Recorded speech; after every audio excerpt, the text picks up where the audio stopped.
Muy buenas noches. Hola. Son las 19:02 del martes 19 de enero y estamos en el Palacio Nacional de México, en la Ciudad de México, y vamos a iniciar la conferencia de prensa sobre COVID-19, la pandemia causada por el nuevo coronavirus SARS-CoV-2. Como hemos establecido en los últimos días, los días más recientes, vamos a mantener en paralelo estos dos elementos de información. Por un lado, el avance del programa de vacunación y también, en primer lugar, cuál es el estado que guarda la epidemia. Esta mañana, en la conferencia matutina del presidente López Obrador, en el segmento de los martes, El Pulso de la Salud, presentamos también, como ya es costumbre, las gráficas de las curvas epidémicas de casos, de defunciones y de hospitalizaciones para las 32 entidades federativas. Y es conveniente que todos y todas sepan cuál es la situación de la epidemia en cada una de las entidades federativas de la Ciudad de México y los estados en donde ustedes residen, porque, como se pudo ver esta mañana, les recomiendo, quien no lo haya visto, le eche un ojo a la situación en cada una de las entidades federativas. Verán que ocurre lo que hemos comentado desde el inicio de la epidemia.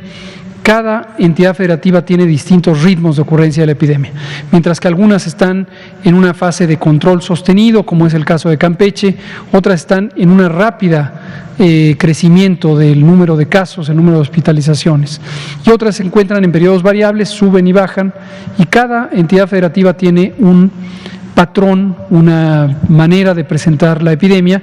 Esto tiene que ver con muchísimas variables, muchísimas situaciones, entre otras la densidad poblacional, la manera en que están agregados los asentamientos humanos, los poblados, la movilidad que ocurre en el espacio público para cada una de las localidades y también la movilidad entre entidades federativas. Pero en general tenemos una tendencia a la alza todavía en general en el país y en varias entidades federativas que ya estaban en una fase de descenso regresaron a una reactivación. Estas, insisto, recomiendo mucho que sean revisadas. Desde luego, como todo el material que aquí presentamos o que producimos para fines de entender la epidemia, es público en el portal coronavirus.gov.mx. Vamos a iniciar la conferencia. Hoy le pido a la doctora Aletze de la Torre Rosas, quien es la directora general del Centro Nacional para la Prevención y Control del VIH-Sida, que nos haga favor de presentar el primer segmento y enseguida yo presentaré el informe de vacunación. Doctora, por favor. Gracias.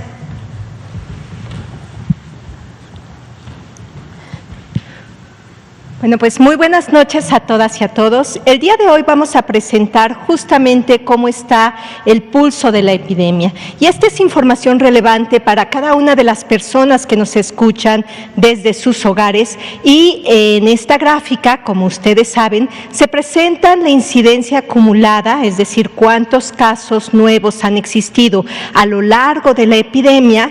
Y también está en azul, en verde están cómo es la tendencia de las personas recuperadas. En este sentido, pueden observar que en las últimas semanas se observa una tendencia evidentemente hacia la alza. Para esta ocasión es de un más 3% y para las personas recuperadas es un menos 10%. Esto es importante también que en casa lo entendamos. No es que se estén recuperando menos personas, es que existe un desfase evidentemente. Como pueden ver, existió una disminución de los casos en las últimas semanas del año pasado y esto va a dar como consecuencia que el número de personas recuperadas para entonces también haya tenido esta tendencia. Conforme vayan pasando las siguientes semanas, este número seguramente irá cambiando conforme se vayan recuperando más personas. Y el mensaje aquí es muy claro también. La mayor parte de las personas que desarrollan COVID-19 se recuperan. Y este es un mensaje que en casa debe de quedar lo suficientemente claro para que les permita tomar esta activación educación en salud para que les permita realizar las acciones que son fundamentales. Es decir, si nosotros podemos hacer, número uno, que existan menos casos, vamos a entonces tener un menor número de personas que se infectan y que tienen desenlaces inadecuados, pero también vamos a mandar el mensaje que las personas se recuperan, que con un tratamiento oportuno esto realmente salva vidas. Si me pasa la siguiente, por favor. Y esto es el escenario nacional en términos de la positividad. Este indicador es extraordinariamente importante. Nos habla de cómo se ha comportado a lo largo de la pandemia en nuestro país este índice. Quiere decir que de cada 10 personas, ¿cuántas de estas son positivas? Son 4 personas aproximadamente positivas. Y como pueden ver, a lo largo de las últimas semanas se ha mantenido este porcentaje alrededor del 40%. En las semanas cercanas a la mitad del año pasado se alcanzó índices superiores inclusive al 50%. También es un llamado porque existen otros patógenos respiratorios que pueden condicionar datos similares a la infección respiratoria aguda. Y esto también, la buena noticia es que este tipo de microorganismos se controlan con las mismas medidas que se han estado hablando a lo largo de la epidemia, es decir, mantener nuestra sana distancia, el uso correcto de nuestros cubrebocas, tal cual está en la página del coronavirus, asegurarnos que nos cubran la boca, la nariz, que sean tricapa, que los utilicemos, que los lavemos diariamente cuando tenemos cubrebocas de tela y todas estas acciones que sabemos son importantes. Entonces, este indicador nos habla todavía que es una epidemia activa y que una proporción significativa de todas las personas que desarrollan síntomas respiratorios agudos van a ser secundarios al virus SARS-CoV-2. Si me pasas la siguiente, por favor.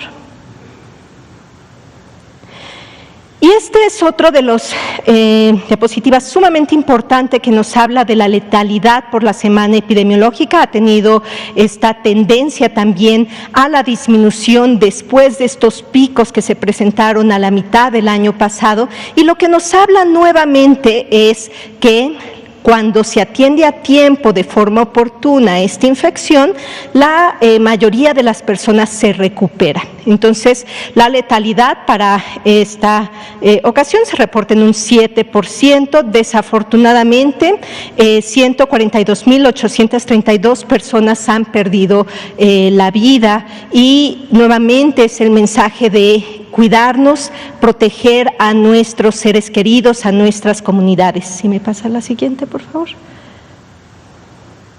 Y este es el otro punto que es importante también que ustedes sepan desde las diferentes entidades federativas que nos escuchan.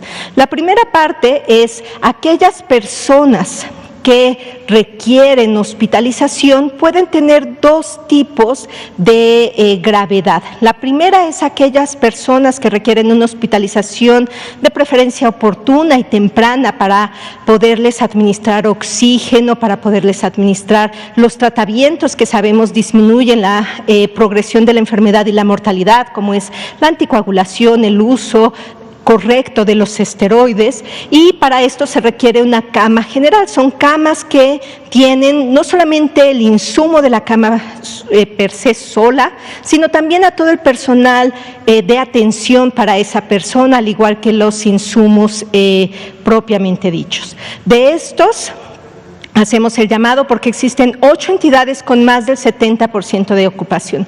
Recordarán que desde el principio de la pandemia mencionamos que este era un nivel crítico, que es un nivel que debe de alertar a las poblaciones porque significa que evidentemente estas unidades de atención y las entidades tienen que hacer una serie de esfuerzos para expansión hospitalaria, para reconversión y poder dar atención a las diferentes personas que así lo requiriesen. En estas entidades está la Ciudad de México, Guanajuato, Estado de México, Hidalgo, Puebla, Nuevo León, Morelos y Nayarit. Tenemos 10 entidades entre el 69 y el 50% y 14 entidades federativas con menos del 50% de ocupación. Nuevamente, el llamado a la población es, independientemente de factores de riesgo, si tienen falta de aire, si tienen alteración del estado de alerta, es decir, que se quedan más dormidos, asociado esto a que el corazón les late más rápido, que les duele el pecho, hay que acudir a una unidad de atención. Y para todas las personas con un incremento de factor de riesgo para desarrollar COVID-19 severa, es importante que se atiendan oportunamente para evitar este tipo de hospitalizaciones. Y finalmente, aquellas personas que requieren también una atención en terapia intensiva, son pacientes que van a estar atendidos en estas camas de hospitalización, y se tiene con más del 70% de ocupación para Ciudad de México, Estado de México y Nuevo León, y 8 entre 60 y 50% para este tipo de camas que evidentemente requieren una atención para pacientes críticamente enfermos. Muchas gracias. Gracias, doctora Letze de la Torre. Vamos ahora con la vacuna contra el virus SARS-CoV-2. Recordamos que estamos en la etapa 1 del Plan Nacional de Vacunación contra el virus SARS-CoV-2 para prevenir COVID-19. Este empezó el 24 de diciembre y tuvimos una fase de calibración hasta el 11 de enero.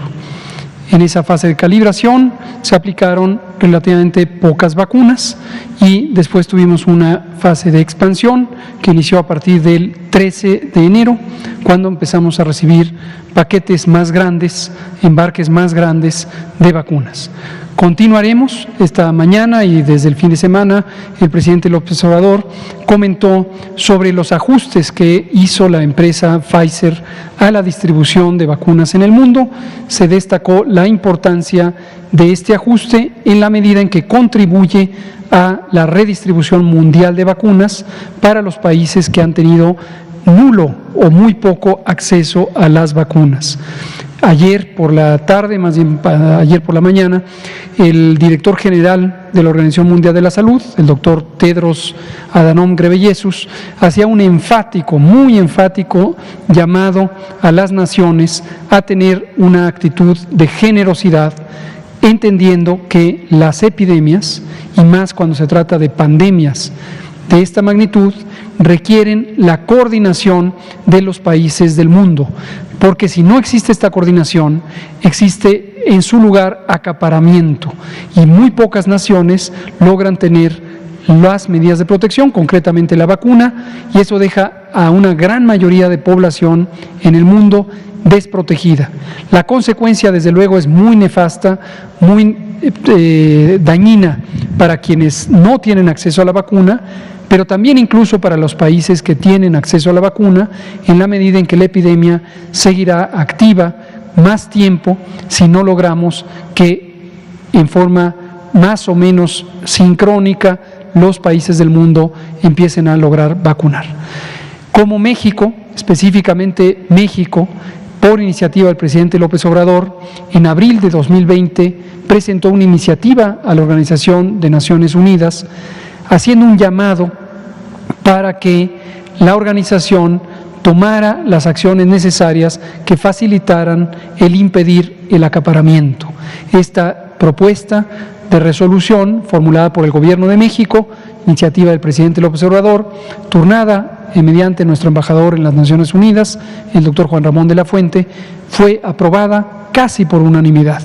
Entonces, los mecanismos de coordinación para el acceso de vacunas, como el mecanismo COVAX, que organiza precisamente la Organización Mundial de la Salud, son ejemplo precisamente de las medidas a las que se refería el Gobierno de México al hacer este llamado a la coordinación. En este momento que tenemos una reducción del abastecimiento, simplemente va a ser temporalmente aplazado, pero es muy afortunado en la medida en que ayuda a que otras naciones empiecen ya a tener acceso a la vacuna a través del mecanismo COVAX. Veamos los números. Aquí tenemos lo que se ha puesto de vacunas y los días en los que arrancó la fase de expansión son precisamente estos. El primero se puso casi 150,000 dosis, 149,407. Posteriormente ha ido disminuyendo en la medida en que se vacuna ya en pocas unidades de salud. La gran mayoría de las entidades federativas, como lo mostraré enseguida, ya prácticamente completaron toda su vacunación. Entonces quedan muy pocas, son unidades menos pobladas o con menor cantidad de trabajadores y se vacuna ya muy poco.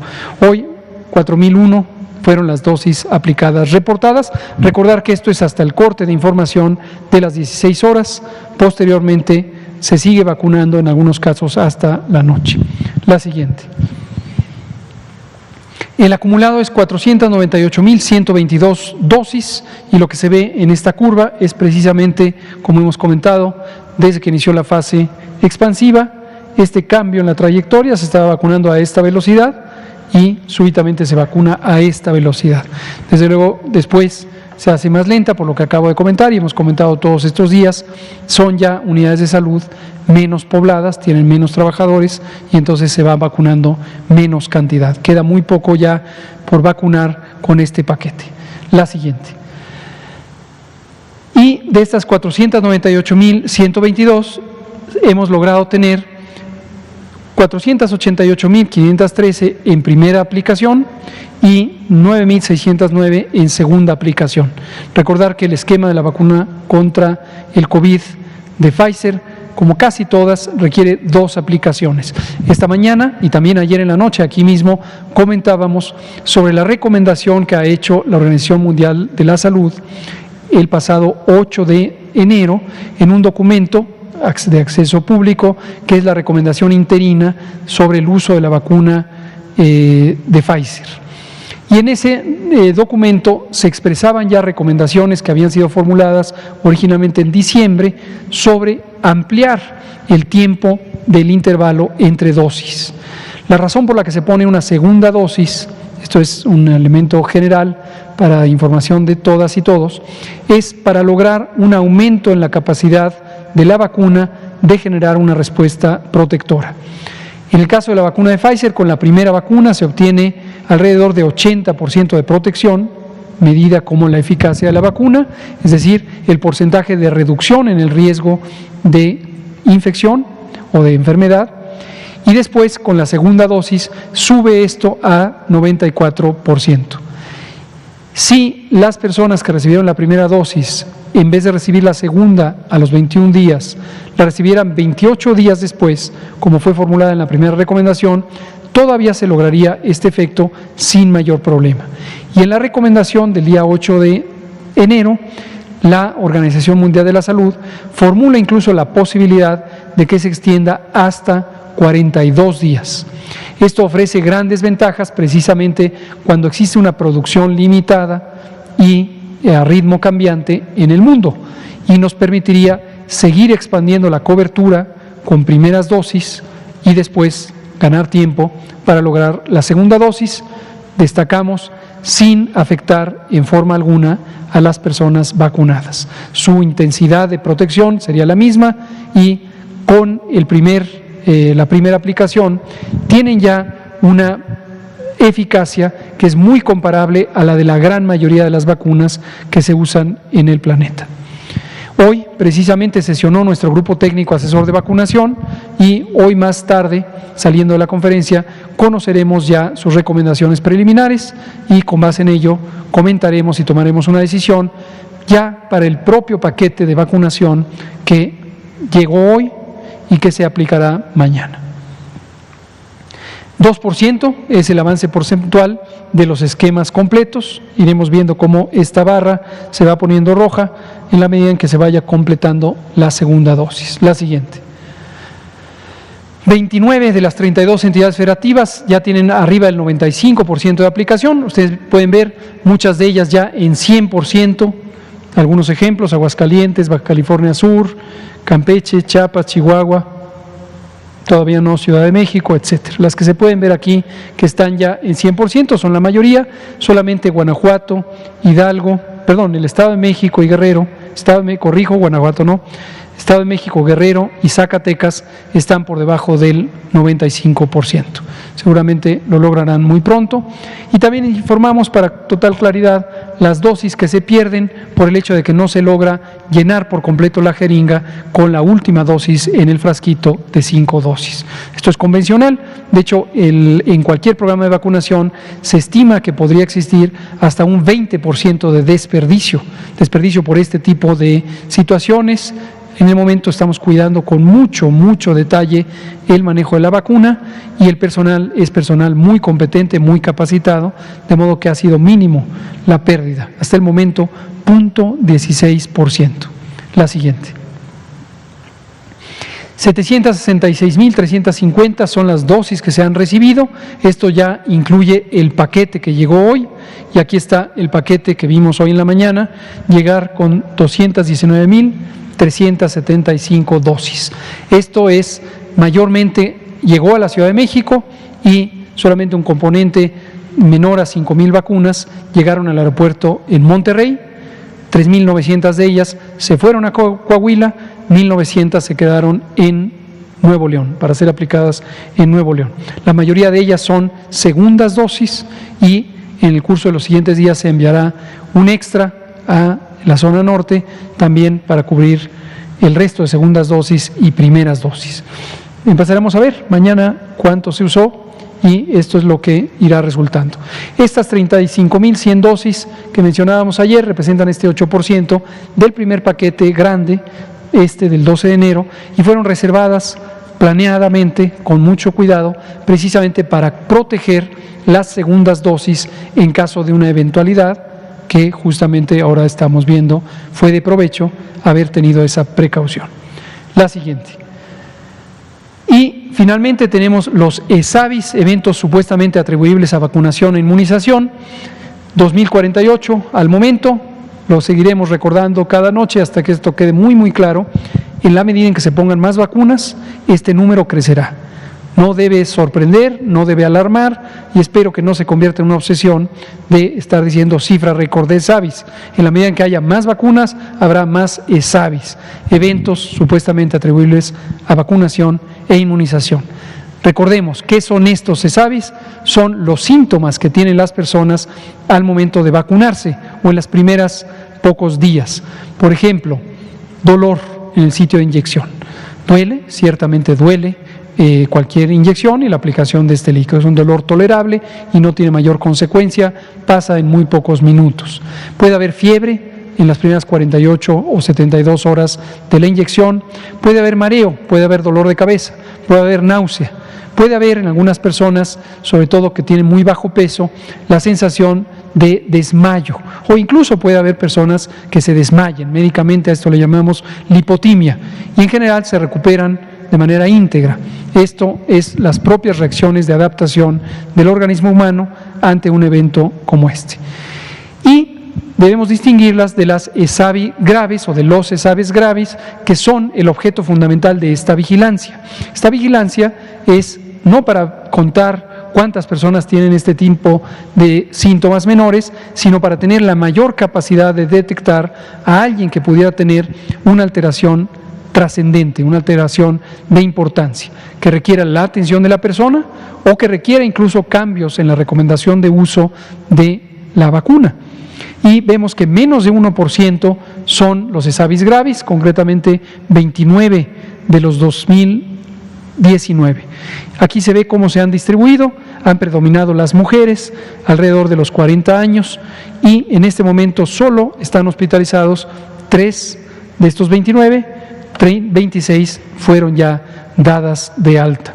Aquí se ve la distribución por entidad federativa y la estaremos anunciando todos los días. Es la última, me parece. Una más. Gracias. Esta es la que presentamos hoy en la mañana para la distribución estatal del paquete que llegó hoy y que hoy mismo se ha estado distribuyendo en las entidades federativas. Vean ustedes cómo están representadas las 32 entidades federativas. La distribución atiende a la necesidad de uso de acuerdo con los censos de personal de salud de primera línea, personal de salud que incluirá el sector público y el sector privado. Sector público y el sector privado. Y se contiene 11 categorías laborales, además de médicas y médicos, enfermeras y enfermeros, varios otros colegas que trabajan en el medio de atención, el medio hospitalario, por ejemplo, que están en contacto más cercano con el virus SARS-CoV-2 y tienen un mayor riesgo de infección. Esta es nuestra primera línea y esta primera línea de trabajadores y trabajadoras de la salud es la que en este momento está siendo vacunada. Posteriormente empezaremos con las personas mayores. Muchas gracias. Muy bien, vamos a abrir a preguntas y comentarios. Empezamos con usted. Seguimos con ustedes dos y por acá de este lado. Gracias, Ignacio de Alba de Pidepágina. Doctor, preguntarle, una de nuestras lectoras nos dice que ¿qué pasa con la vacuna contra el COVID en personas en periodo de lactancia? ¿Hay algún riesgo? Y también otro de nuestros lectores nos dice que si ha tenido, o sea, él es una persona mayor y pregunta que si él ha tenido una alergia grave, podría vacunarse. Gracias. Muchas gracias. Respecto a la lactancia, no hay problema, no hay ninguna contraindicación de vacunar en el periodo de lactancia. Ciertamente no hay una información explícita porque en los ensayos clínicos no se incluyó a ninguna mujer en periodo de lactancia. Sin embargo, es un periodo de la vida en que no necesariamente se tienen recomendaciones específicas porque el cuerpo humano, el cuerpo de las mujeres, pudiera estar en una condición de vulnerabilidad biológica o de otro tipo. Y lactar, desde luego, es importantísimo, es muy importante. Es probable que parte de la respuesta inmune involucra anticuerpos que se traspasarán a el bebé o la bebé en la leche, y esta forma de inmunización pasiva de las lactantes en los primeros 6 meses de la vida de las lactantes les confiere cierta inmunidad, y esta es de importancia. No podríamos confiarnos en que esa sea una inmunidad permanente para la persona lactante, para el nene, la nena, pero desde luego es importante, no hay contraindicación. Respecto a alergia, la alergia sí es una contraindicación, se considera una contraindicación relativa. Médicamente hablamos de contraindicaciones relativas cuando los beneficios pudieran ser mayores que los riesgos, y entonces sí se indicaría que que tenga lugar la vacunación.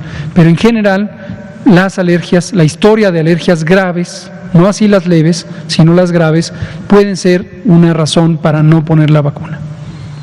Muchas gracias. Por favor, usted adelante y nos seguimos con Héctor.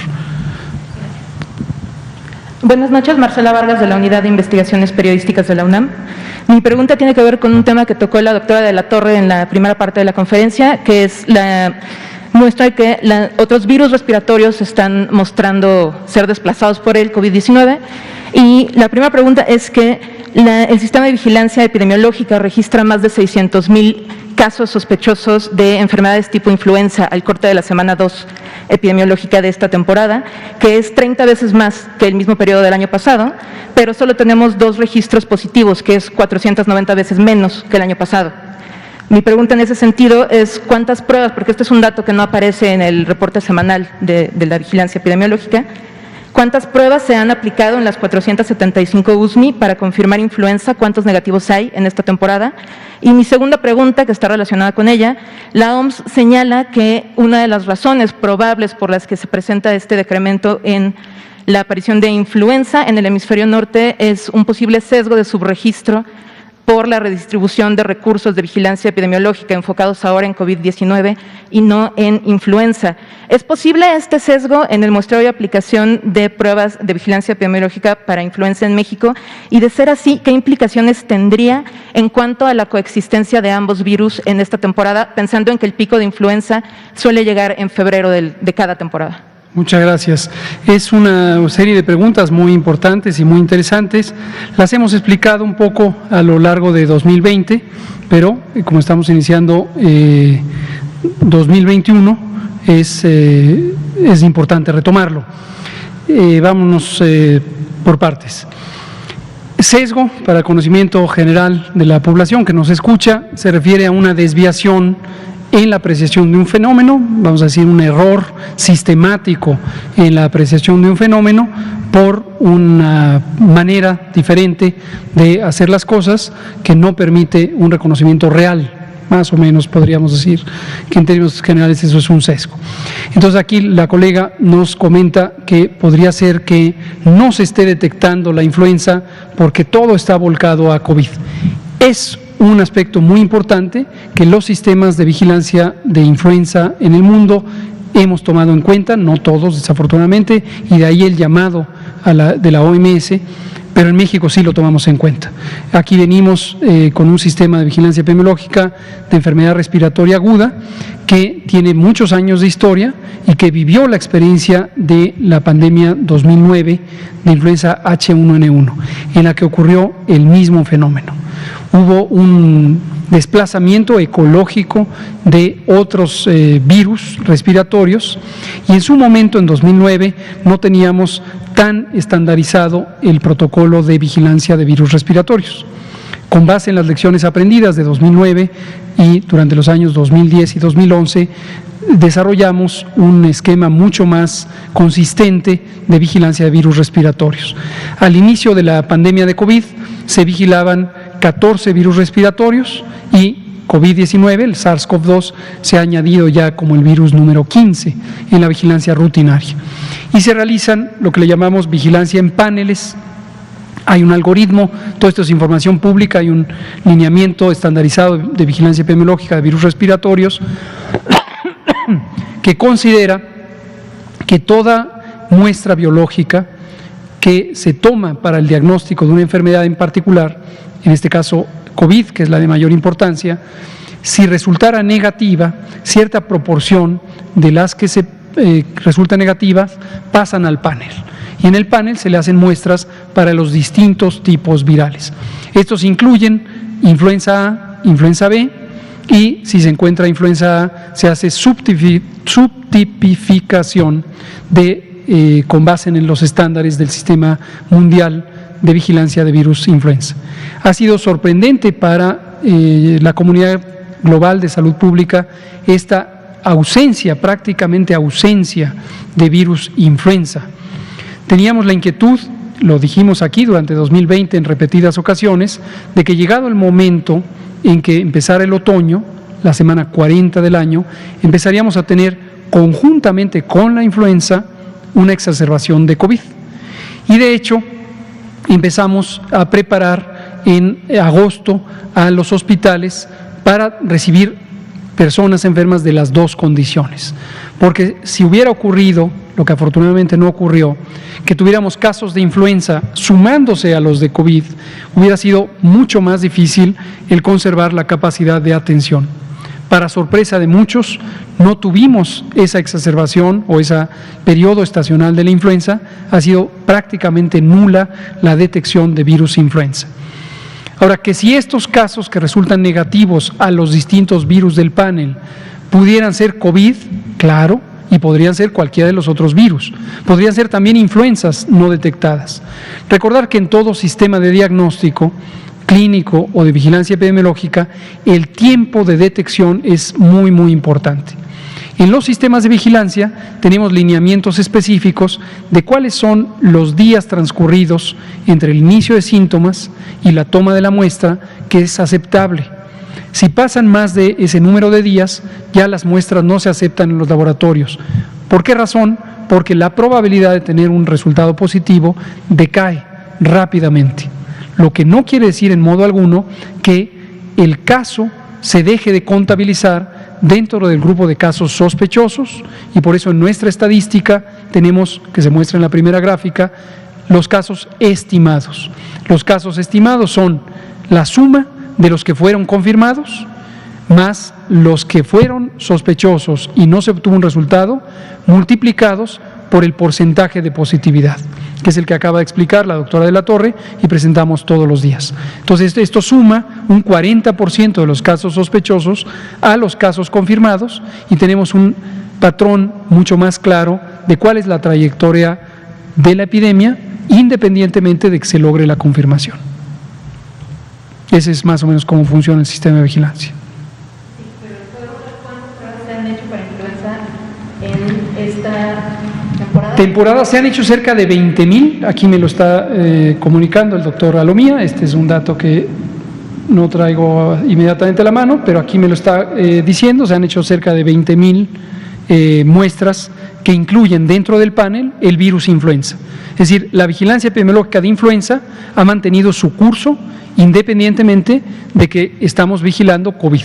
No se detuvo, no es que se desplazó, la inquietud de la OMS es muy legítima, algunos países pudieran no tener la capacidad de sostener los dos elementos de la vigilancia, nosotros sí.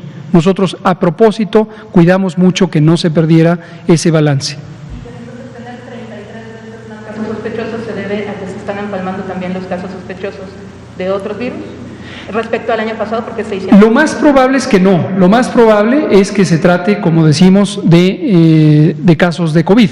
Esto, insisto, no, lo vivimos directamente en la pandemia de influenza 2009, teníamos en un momento, en los momentos más críticos de la epidemia, sobre todo en 2010, que 95% de las personas que tenían el síndrome clínico conocido como enfermedad tipo influenza eran positivos a influenza. Eso nos permitió precisamente también lograr un uso más eficiente de los recursos diagnósticos de laboratorio y en aquel entonces, igual que ahora, la Organización Mundial de la Salud recomendó el uso amplio de las definiciones de caso que no dependen del diagnóstico por laboratorio.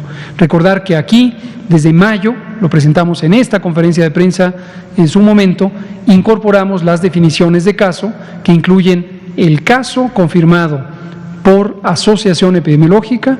Esto quiere decir, si yo vivo en una familia, vamos a decir de 5 personas, y 2 de ellas tuvieron COVID y fueron diagnosticadas por laboratorio como COVID, y 2 más presentan el mismo síndrome dentro de los 15 días posteriores a los primeros 2 enfermos.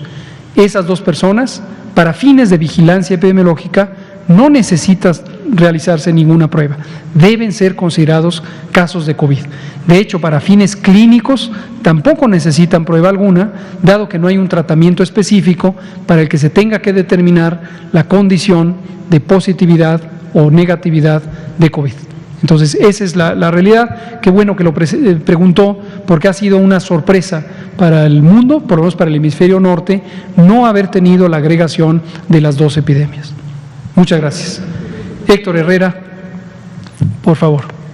Sí, gracias, doctora. Buenas noches. Héctor Herrera Argüelles, Grupo Fórmula y columnista en López Dóriga Digital. Ahora le quiero hacer 3 preguntas, doctor, por favor. Una por una, por favor, si me lo permite. Con gusto.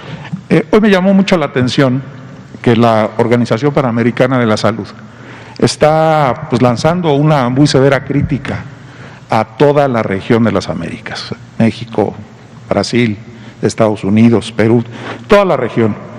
De hecho, la doctora Etienne califica como un fracaso, tal cual, el manejo de la pandemia, y dice que los gobiernos deben responder o deben hacer una mayor expansión de sus esfuerzos para detener la pandemia. En un ejercicio de autocrítica, doctor, y no solo como gobierno, sino como sociedad, ¿qué nos ha fallado a estas alturas de la pandemia? Para tener estos índices de contagio y de hospitalización, reitero, no como gobierno, sino como sociedad, porque entiendo que esto es un asunto de conjunto. ¿Qué nos ha fallado, doctor, a estas alturas? Sí, muchas gracias por la pregunta, Héctor. El formato de la pregunta es análogo al que oímos repetidas veces durante 2020. Cuando uno aborda una materia técnica, el pensar en fallas, que en periodismo supongo que puede tener cierto atractivo, ensombrece un reconocimiento objetivo de las cosas. Y en general, si uno formula sus propias reflexiones, pueden estar sujetas a sesgo. Precisamente aquí hay un ejemplo de sesgo, en donde uno pudiera ser o demasiado estricto o demasiado complaciente. Y ese formato de blanco y negro, fallas, triunfos, éxitos, fracasos, tiene poca utilidad en ciencia, en técnica. Lo que es más útil es tener una reflexión crítica, y autocrítica sistemática. Hay muchos elementos en el manejo de una epidemia que son relevantes, desde el manejo técnico en la parte de salud, hasta las condiciones sociales, hasta los antecedentes mismos. Por ejemplo, y esto lo hemos dicho aquí muchas veces, ¿qué le ha fallado a México que lo pone en la condición de salud que tiene hoy? Cuando sabemos que los determinantes fundamentales de las complicaciones de COVID y de la muerte por COVID son las enfermedades crónicas no transmisibles, y sabemos que México tiene, empezando desde los años 80 y claramente en los 90 y los 2000 iniciales, la más grande epidemia de enfermedades crónicas no transmisibles, asociadas con una mala alimentación, con el consumo de productos industrializados, ultraprocesados, etcétera, etcétera, lo que hemos comentado aquí, pues allá hay ya un problema. Y el problema no inició con la pandemia de COVID, es de las causas estructurales, pero que tiene un impacto enorme, porque no podría explicarse la mortalidad que ocurre en México por COVID si no tomara uno en cuenta esto. Otro fallo enorme, y es mucho más antiguo, pero más importante quizá por todas las implicaciones que tiene en todos los aspectos de la vida, es la desigualdad social y económica. México es un país que, partiendo ya de una sociedad muy desigual en términos económicos, arribó a los años 80, cuando vinieron estas reconversiones o reestructuraciones económicas globales, y fue uno de los países que, de ser desigual, se convirtió en un país mucho más desigual. Se polarizó la distribución de la riqueza, para decirlo de manera simple y que todo el mundo lo tenga claro, en muy pocas manos se concentraron enormes fortunas, y esto obviamente a costa de que se empobreciera la gran mayoría del pueblo de México.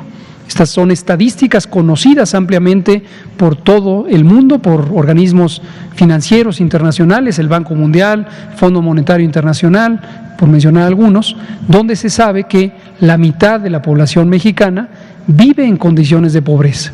Y si sumamos a las personas que viven al día, tenemos casi 3/4 partes de la población sin una capacidad sostenida de ahorro que le permita enfrentar este tipo de eventos con una mayor flexibilidad y que permita al propio país tener modelos de manejo epidemiológico de la influenza que pudieran tener mayor viabilidad en la medida en que no hubiera esta polarización económica, por mencionar algunos de los elementos. Entonces, la pregunta debe ser formulada, bueno, la pregunta es libre a usted y siempre le agradezco las preguntas, igual que a todos y todas, se formula como sea, pero es muy importante no perder de vista, porque si no, sobresimplificamos, tenemos una visión de muy corto alcance sobre pequeños elementos muy puntuales. Ahora, la buena noticia es que, conscientes de que la crítica externa es importantísima cuando viene de personas competentes, de personas sin otro tipo de fines y que además tienen la buena voluntad de hacerlo, pedimos al Instituto Nacional de Salud Pública, ya desde el año pasado, el apoyo para que congregara a una comunidad de personas expertas que hicieran precisamente la reflexión que a lo mejor la doctora Etienne está planteando. Próximamente, mañana les confirmo la fecha, pero va a ser en la próxima semana, vamos a tener la presentación pública de esos resultados. Ya nos hicieron una presentación preliminar, hay un documento técnico muy enriquecedor y participaron instituciones tales como el propio Instituto Nacional de Salud Pública, varios otros institutos nacionales de salud, el INER, cardiología, por mencionar algunos, nutrición. Participaron también la UNAM, la Universidad Nacional Autónoma de México, el CIDE, participó también el Colegio de México, por mencionar algunos, la Comisión Económica para América Latina de las Naciones Unidas, la propia Organización Panamericana de la Salud. Y la regla de trabajo fue: aquí se viene a criticar sin censura, sin limitación, con la única condición de que sea una crítica bien fundamentada y formulada de manera clara para que pueda ser útil. Entonces, esta pregunta la vamos a poder responder en voz de personas expertas independientes de nosotros. La crítica, yo entiendo que la doctora Etienne ha de saber de esta coyuntura, de estos antecedentes que también nosotros ya sabemos, que nos ha explicado, ¿Cómo entender entonces esta crítica literal? Ella dice que ha sido un fracaso. Yo no entendería entonces que una persona que quiere colaborar les diga a los demás que están fracasando en su... Claro. Entonces, ¿cómo entender entonces esa yo le creo lo que tan usted me severa? dice. Sí, ¿No? le creo lo que me dice, pero solo me está diciendo esta frase. Ok. ¿Por qué no nos allegamos de más información? Vemos qué dijo exactamente, cuáles son los elementos de su crítica, en qué consiste su apreciación, qué fundamenta su apreciación de este término fracaso. Veamos el texto original, desde luego, de las palabras de la doctora Carissa Etienne, Sí. a quien respetamos mucho como directora general de la OPS. Veamos específicamente si se refiere a que todos fracasaron en lo mismo o que hay distintas experiencias que pueden nutrir lo que un país hizo bien a lo que un país no hizo tan bien. Muy bien.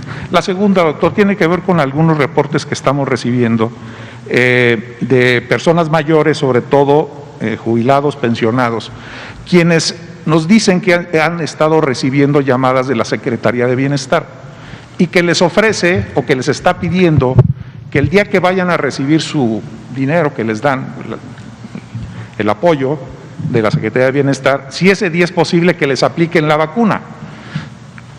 Algunos malpensados están ya pensando que esta es una especie de utilización electoral de la vacuna. ¿Qué podría responder a eso? Que respondo mucho, me interesa que esto quede muy claro. Joaquín López Dóriga, en donde usted trabaja en el portal y hace la columna, le mandamos un saludo a Joaquín López Dóriga, frecuentemente me entrevista y me da mucho gusto porque me permite hacer toda clase de comentarios pertinentes para informar al público, y también otros medios, Milenio fue otro, que sacaron esta idea. La idea que se dijo es: la Secretaría de Bienestar le está llamando a las personas para ofrecerles vacuna a cambio de ir a los puestos donde se reparte el dinero de los programas sociales. Qué bueno que esta confusión, no creo que sea malintencionada ni que sea una fabricación, pero indudablemente es una confusión, se presentó porque nos permite que no se nos vayan a confundir las personas adultas mayores y sus familias. Las llamadas que se están haciendo, efectivamente se están haciendo, con base en un cuestionario que validamos en la Secretaría de Salud, cuyo propósito es múltiple. Número 1, informar que la vacunación para personas adultas mayores está próxima a iniciar. No este viernes, como dijeron algunos de los comunicadores, no este viernes. Toda la vacuna que llegó hoy todavía se va a seguir utilizando para proteger a las y los trabajadores de la salud. Todavía no empezará esta semana la vacunación para personas adultas mayores. Lo segundo es completar una encuesta de aceptación de la vacuna. Tenemos ya algunos otros elementos que provienen de la propia Encuesta Nacional de Salud y Nutrición, en SANUT, que hizo el Instituto Nacional de Salud Pública, pero esta es una encuesta nueva con el propósito de reconocer qué proporción, qué porcentaje de personas de ese universo, adultas mayores, podrían no estar interesada en este momento en vacunarse. Y les comento algunos resultados preliminares. 71% acepta la vacuna, 22% en este momento no está en deseo de ser vacunada. Estas son personas de 60 y más, principalmente en el ámbito rural. De quienes aceptan la vacuna, 61%, además de que la aceptan, pueden movilizarse a el punto de vacunación, pero 11% acepta la vacuna y no puede desplazarse al punto de vacunación. Y este es el tercer objetivo de estas llamadas: identificar con antelación quiénes son las personas que podrían tener un reto para llegar a vacunarse, porque esto nos lleva a organizar el operativo de campo, incluyendo un número sustancial de brigadas correcaminos acudiendo a los domicilios. Entonces, todo esto es la preparación logística del programa de vacunación Correcaminos. Dada la historia de fraudes y abusos electorales que ha habido en este país por sucesivos e innumerables gobiernos precedentes, no es de extrañar que haya este nivel de sensibilidad social, lo cual me parece muy importante, de aversión a cualquier práctica de manipulación política o electoral de los programas gubernamentales. Qué bueno que lo haya y qué bueno que las y los comunicadores tengan esta enorme sensibilidad. Pero con total tranquilidad, con total certidumbre, les decimos, no es el caso.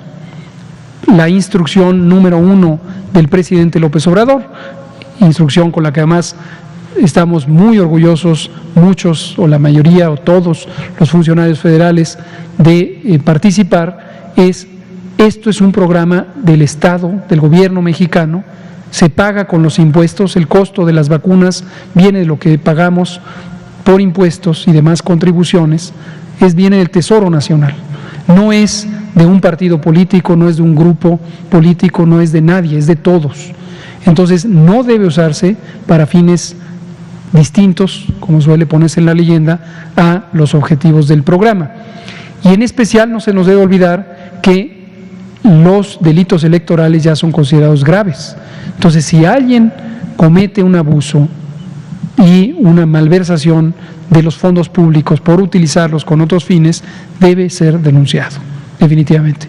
Pero no es el caso. Entonces, la noticia que hoy difundieron algunos nos ayuda a hacer patente, uno, no empieza este viernes la vacunación para personas adultas mayores, vendrá después. 2, ya hay que empezar a prepararse en sus casas y desde luego nosotros en el gobierno. 3, no tiene nada que ver el proceso de entrega de los recursos del programa de adultos mayores con el vacunarse o no vacunarse. De todos modos, alguien puede decir, no recibo el programa, pero me debo vacunar. Y toda persona adulta mayor tiene derecho a vacunarse. Y nos interesa que lo haga. Muy bien. La última, gracias por la paciencia, doctor.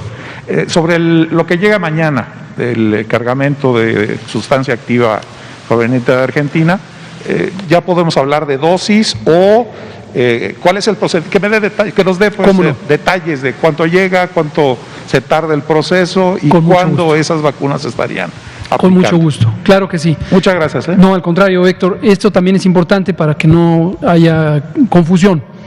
Hoy llegaron por la mañana 219,000 dosis, un poco más de 219,000 dosis para usarse de manera directa, inmediata. Esta es la vacuna Pfizer. Punto y aparte, mañana a las 4 de la mañana arribará al Aeropuerto Internacional de la Ciudad de México un cargamento de el granel de la vacuna de Astra, vacuna que ya tiene autorización de uso en México desde el pasado 4 de enero, pero todavía no está lista para ser usada. Entonces, esto que llegará al aeropuerto es un cargamento que viene en forma líquida, en volumen grande, son un poco más de 5,000 litros, viene desde luego en unos contenedores especiales, protegidos sobre todo para la estabilidad química del producto, y van a ser trasladados, resguardados por las Fuerzas Armadas, a la planta en donde se va a envasar. El proceso de envasado, técnicamente le llamamos llenado y terminado, y ese llenado es en los pequeños frasquitos que serán en su momento utilizados para extraer las dosis que se aplicarán a las personas, pero no en este momento. En este momento estos 5,000 litros se van directamente a la planta de Liomont, esta planta de una farmacéutica mexicana, muy estable, con mucho prestigio, que tiene una planta muy moderna, competente para envasar productos biológicos y que ha estado en el proceso de hacer algunas reconversiones para ampliar la capacidad de producción.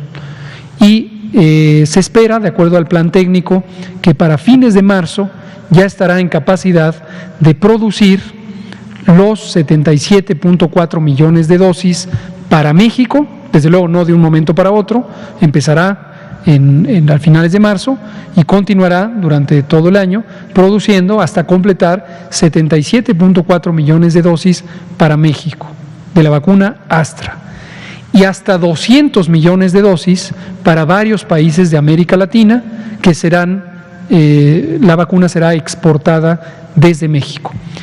A su vez, el producto de origen, estos 5,000 litros, vienen de una planta biotecnológica que está en Buenos Aires, Argentina, que la acabamos de visitar cuando hicimos este viaje en nuestra misión especial en Argentina, una planta también de primera calidad, es una empresa relativamente joven que se llama Mab Science y que produce biotecnología. Ahí pudimos ver el proceso de elaboración. Justo el día que visitamos la planta, 24 horas antes se había terminado este embarque que va a llegar mañana a México.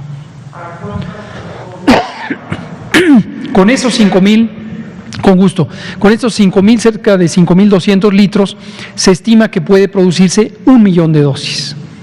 Y digo se estima porque no es exacto.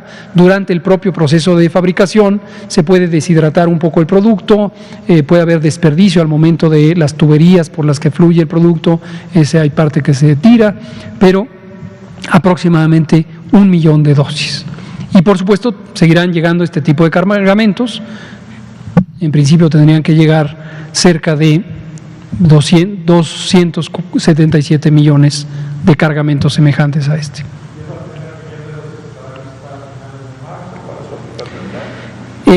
Perdón, 270 cargamentos. Estarán para aplicación en marzo, sí. No necesariamente es este producto, digamos, lo que llegue hoy no es que es la que veremos el 28 de marzo. Esto muchos son también para las pruebas técnicas finales. Las pruebas técnicas son importantísimas porque son el último elemento de los altos estándares de calidad. Entonces es posible que el primer embarque en realidad se usan para el procedimiento de puesta en marcha de las instalaciones de la planta. ¿Vale? A la calibración. Llamémosle calibración, justamente. Entonces puede ser que una parte se conserva ya para uso, pero en su mayoría va a ser usado para la calibración. 277 embarques como este tendrán que llegar para suplir a lo que contrató México y lo que contrataron otros países de América Latina. Muchas gracias. A ver si nos da tiempo, nos quedan 2 minutos. Liliana Noble, Pulso Saludable. Hola. Buenas noches, Liliana Noble de Pulso Saludable. Doctor Gatell, usted en la mañana decía que Querétaro, al igual que otras 19 entidades, están en este riesgo de volver a semáforo rojo. Hay una tipificación, no estoy bien utilizando ese término, pero bueno, hay una manera de saber exactamente si de estos 19, qué lugar ocupa ciertamente Querétaro. ¿Esto se puede saber o solamente son riesgo general de todos ellos? Sí, conviene no hacerlo de esa manera porque la metodología del semáforo no está diseñada para ponerlos en orden del primero al último. En realidad, además, es muy variable, como lo pudimos mostrar esta mañana y lo hemos mostrado muchas veces. Las curvas epidémicas, hay estados que después de un periodo sostenido de descenso súbitamente empiezan a subir, hay otros que han estado en una prolongada meseta y hay unos que han tenido subidas y bajadas. Cada uno tiene un patrón de ocurrencia diferente. Entonces, en un momento dado, si pretendiéramos, que no es factible técnicamente, ordenarlos por riesgo, es posible que en la siguiente quincena ese orden ya cambió. Entonces no es informativo tampoco. Doctor, y también leí algunos artículos en donde la UNAM está ofreciendo un ultracongelador. Me gustaría saber si ya está a disposición para la utilización. Me imagino que ahí van a almacenar el producto de Pfizer. Entendía que caben alrededor de 1 millón de dosis aproximadamente. Sí. ¿Dónde está localizado? Y si este va a ser como de alguna manera el almacenaje de los siguientes embarques que lleguen. Sí. Y algo que todavía no me quedó claro es exactamente cuántos millones de vacunas se le van a comprar a Pfizer. Gracias. A Pfizer se le van a comprar 34.4 millones, a CanSino 35 millones, a AstraZeneca 77.4 millones. En la negociación que todavía está en curso con Sputnik, la vacuna rusa, se podrían comprar hasta 24 millones de dosis. Y estamos explorando otras posibilidades también con Janssen por hasta 22 millones de dosis. Estos últimos dos todavía no se contratan en efectivo. Respecto a lo que dice, no es solo la UNAM, esto lo anunciamos hace varias semanas, hemos estado trabajando por muchas semanas ya con la Subsecretaría de Educación Superior, a cargo del doctor Luciano Concheiro Borges, y en general con la SEP, por supuesto, y a través de ellas y ellos se han contactado a prácticamente todas las universidades del país, mayormente las públicas. Es una gran diversidad de universidades nacionales como la UNAM, medianas, pequeñas, locales, universidades interculturales. El CONALEP también está involucrado, y gracias a la Subsecretaría de Educación Superior tenemos un mapeo muy amplio, no solamente de ultracongeladores, sino de la red de refrigeración que se podría tener en el país. Y estamos en este momento haciendo los inventarios técnicos para ver dónde sería óptimo ya utilizar esa infraestructura. En este embarque de hoy ya estamos usando algunos de estos ultracongeladores fuera del Sistema Nacional de Salud, y si no fuera por este apoyo del Sistema Nacional Educativo no tendríamos la capacidad. Entonces, gracias a las comunidades de las casas de estudios nacionales que nos han brindado este apoyo, desde luego gracias a la Subsecretaría de Educación Superior de la SEP. Muy bien, pues aquí terminamos, no sin antes recordar que un día como hoy, pero hace 75 años, se estableció el Instituto Mexicano del Seguro Social, una institución emblemática de la salud y de la seguridad social, de la justicia social, diría yo, que ha servido para los y las mexicanos por todos estos años. Hoy es muy claro cómo el Instituto Mexicano del Seguro Social es un punto de referencia no solamente para la respuesta al COVID, sino en general para la transformación del Sistema Nacional de Salud. Le mandamos un abrazo con todo aprecio y respeto y cariño a nuestro amigo Zoe Robledo Aburto, y por extensión a través de él a toda la comunidad del Instituto Mexicano del Seguro Social. Feliz aniversario, 75 años del IMSS. Gracias.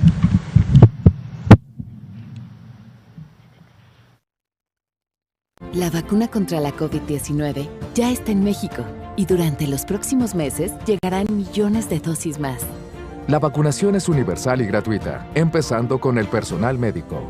Es momento de esperanza y tu ayuda es muy importante para enfrentar al coronavirus. Mientras te toca vacunarte, quédate en casa. Mantén limpias tus manos y guarda sana distancia. Recuerda, si te cuidas tú, nos cuidamos todos. Gobierno de México.